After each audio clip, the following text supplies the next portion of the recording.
बीडमधील मस्साजोग इथले सरपंच हत्या प्रकरणातील सीसीटीव्ही चित्रीकरण समोर आल्यानंतर मुख्य संशयित वाल्मिक कराडसह त्याच्या सहकाऱ्यांच्या अडचणी वाढत असताना आता स्वराज्य पक्षाचे संस्थापक माजी खासदार संभाजीराजेंनी राज्य सरकारवर तोफ डागली आहे। मुख्यमंत्री देवेंद्र फडणवीस, उपमुख्यमंत्री अजित पवार आणि एकनाथ शिंदे या प्रकरणात वाल्मिक कराडसह त्याच्या सहकाऱ्यांना संरक्षण देत आहेत का असा सवाल उपस्थित करत अन्न आणि नागरी पुरवठा मंत्री धनंजय मुंडेंना मंत्रिपदाचा गोडवा कशासाठी असा सवाल उपस्थित केलाय। धनंजय मुंडे फार मोठं बोलतात।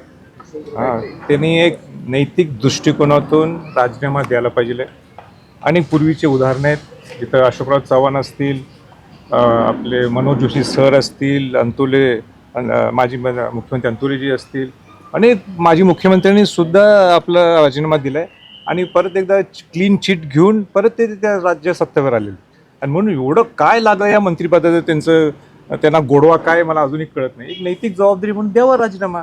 धनंजय मुंडे हे राज्य मंत्रिमंडळात मंत्रिपदी राहणं बरोबर नाही। मंत्री धनंजय मुंडे फार मोठं बोलतात, मात्र त्यांनी नैतिकदृष्ट्या राजीनामा द्यायला हवा। वाल्मिक कराड यानं आपलं वटमुखत्यार पत्र धनंजय मुंडेंना दिलंय, यापेक्षा आणखी काय हवं असा टोला त्यांनी लगावला आणि सांगावं त्यांनी की माझे काय संबंध आहेत वाल्मिक कराडाचे।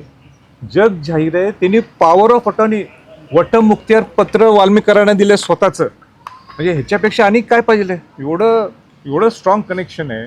तर एक जी महाराष्ट्रात चर्चा आणि देशात चर्चा ह्या विषयावर चालू आहे, जगात विषय या विषयावर सगळीकडनं चर्चा आहे, तरी तुम्हाला त्या खुर्चीवर बसायचं आहे आणि त्याला मग अजित पवार असतील, मुख्यमंत्री असतील, का संरक्षण द्यायला लागलं एका मंत्र्याला? आश्चर्य आहे। दरम्यान राज्याच्या पर्यटन आणि सांस्कृतिक कार्य विभागानं गड किल्ल्यावरील अतिक्रमणं मे महिन्यापर्यंत हटवण्याचे आदेश दिलेत। यावर बोलताना संभाजीराजे यांनी छत्रपती शिवाजी महाराजांचे किल्ले हे आपले जीवन स्मारक आहेत। या गडकोट किल्ल्यांमुळेच हिंदवी स्वराज्याची स्थापना झाली, म्हणूनच सरकारनं घेतलेल्या निर्णयाचं स्वागत करत असल्याचं सांगितलं।